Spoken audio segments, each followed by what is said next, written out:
नमस्कार मंडळी. तर आज आहे श्रावण महिन्यातला पहिलाच गुरुवार आणि पहिलाच गुरुवार आहे आणि स्वामींचं दर्शन करायचं नाही असं तर होणारच नाही, बरोबर. तर म्हटलं आज बुधवार पेठेतल्या आपल्या स्वामींच्या मठामध्ये गुरुवार पण आहे, श्रावणातला पहिला गुरुवार आहे, तर स्वामींचं दर्शन पण करून यावं म्हणून मी पडले घराच्या बाहेर. आणि वेदला आम्ही चुकवून मल्हार आणि मी दोघंच आम्ही आज आज रिक्षाने स्वामींच्या दर्शनासाठी निघून आलो. तर रिक्षातून उतरलो शनिवारला आणि तिथेच मग शनी महाराजांचं आणि मारुतीरायाचं दर्शन घेतलं. आज शनिवार नाहीये त्यामुळे इथे गर्दी पण नाहीये, तर दर्शन पण छान झालं. आणि शनी महाराजांचं दर्शन घेऊन मग म्हटलं पुढे स्वामींच्या मठाकडे जावं. तर आता श्रावण महिना आहे आणि सगळा महिना हा सणांनी भरलेला आहे. तर आता रक्षाबंधन पण जवळ आली आहे, नागपंचमी पण आली आहे. तर मंडईमध्ये तुळशीबागेत पूर्ण लक्ष्मी रोड सगळीकडे एवढी प्रचंड गर्दी होती. सगळीकडे ट्रॅफिक पण होतं आणि गर्दी पण होती. त्याच्यातच आम्ही निघालो आता स्वामींच्या मठाकडे दर्शनाला. आणि एरवी तर तसा हा मठ 1 नंतर बंद असतो दुपारी, पण गुरुवारच्या दिवशी पूर्ण दिवस चालू असतो. तर म्हटलं आज जरा पाऊस पण कमी आहे तर जाऊन यावं. तर इथे मल्हाराने मी उसाचा रस प्यायला थांबलो. कुठलाही ऋतू असू द्या, मला उसाचा रस केव्हाही चालतो. तर उसाचा रस इथे घेतला. आणि रक्षाबंधन पण जवळ आले तर सगळीकडे राख्या वगैरे मस्त मस्त असे कलरफुल सगळीकडे चित्र होतं. तर मी आणि मल्हारनी उसाचा रस एन्जॉय केला आणि मग तिथून आम्ही पुढे स्वामींच्या मठाकडे निघालो. तर दोघांना घेऊन तर मला जाणं पॉसिबल होत नाही. एकतर पावसाचे पण दिवस आहेत, दोघांना दोन्ही हाताला पकडून जायचं म्हटलं की अवघड होतं, म्हणून मग एकालाच घेऊन आले. तर आता स्वामींच्या मठाकडे जातोय. दोन्ही बाजूला छान छान स्वामींच्या मूर्ती पण होत्या इथे. चौरंग वगैरे छान छान आहेत विकायला. तसंच मातीच्या पण खूप साऱ्या वस्तू होत्या, मातीची भांडी, छान छान वस्तू इथं साईडला विकायला पण आहेत. बघा किती छान आहेत. लाकडी वस्तूंचे पण इथे खूप छान असं दुकान होतं. आणि स्वामींच्या मठाच्या शेजारीच या लाईनमध्ये ही सगळी दुकानं आहेत. तुम्हालाही जर काही घ्यायचं असेल, स्वामींची मूर्ती वगैरे पण इथे खूप छान दिसत होती, वस्त्र आहेत देवाचे. आणि रोज इथे अन्नदान सुद्धा चालतं. खूप छान असं प्रसाद इथे मिळतो. खूप सारे लोक या स्वामींच्या मठात प्रसादाचा लाभ सुद्धा घेतात. आणि आज गुरुवार आहे तर मग दुपारी पण मठ चालूच होता.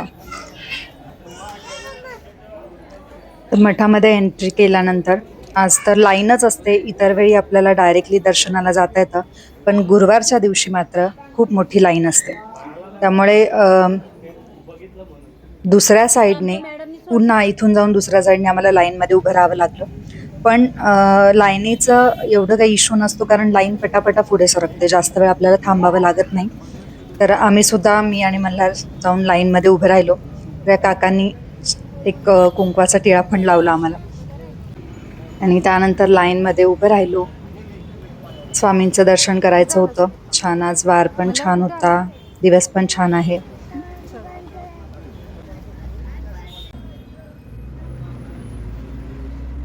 खूप जुना असा स्वामींचा हा मठ आहे. मी माझ्या स्वामी लीलामृत या चॅनलमध्ये सुद्धा या मठाबद्दल, या मठाच्या स्थापनेबद्दल सगळं पूर्ण एक व्हिडिओ बनवलेला आहे. तुम्हाला जर जाणून घ्यायचं असेल इथल्या मठाबद्दल तर तुम्ही नक्कीच माझ्या स्वामी लीलामृत या चॅनलवरती जाऊन तिथे तुम्ही या मठाबद्दल माहिती घेऊ शकता. तर हा मठ कोणी स्थापन केला आणि स्वामी इथे कसे राहिले, स्वामींचं इथं वास्तव्य किती दिवस होतं, सगळं मी त्या व्हिडिओमध्ये सांगितलेलं आहे. तर हा आतला स्वामींच्या मठातला परिसर आहे सगळा. लाईन हळूहळू पुढे सरकत होती आणि बाहेर सुद्धा प्रसादाला सुद्धा खूप गर्दी होती आज.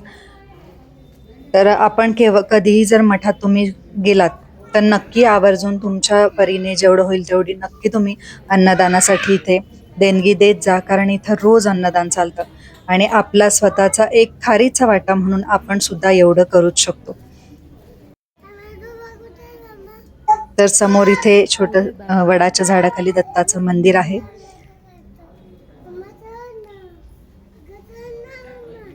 चल ना, चाललोय ना आपण.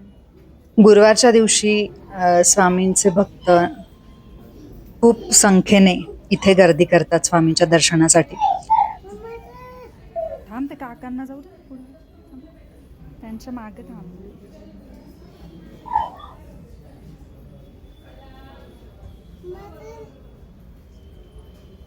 आता पुण्यात राहणारी जी लोक आहेत त्यांना तर हा मठ माहितीच असेल, पण पुण्याबाहेरचे जे लोक आहेत तर त्यांच्यासाठी ही माहिती महत्त्वाची ठरेल. तर हा सभा मंडप आहे. छोटासा, जागा एवढी प्रशस्त नाही आहे, पण तरीसुद्धा हा सभा मंडप आहे. इथे तुम्ही येऊन नामस्मरण करू शकता. इथे बसून तुम्ही वाचन करू शकता. थोडा वेळ स्वामींच्या समोर आपण ध्यानस्थ होऊ शकतो. आणि इथे बसल्यावर एक प्रकारची पॉझिटिव्ह एनर्जी इथे मिळते. खूप छान असं इथे फील येतं.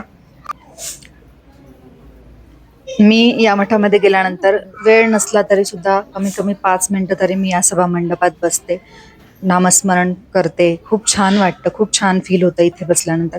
गर्दी असल्यामुळे मला स्वामींचं व्यवस्थित तुम्हाला दर्शन इथे दाखवता आलं नाही, तरी सुद्धा मी प्रयत्न केला छोटासा तुमच्यापर्यंत स्वामींचं दर्शन घडावं यासाठी.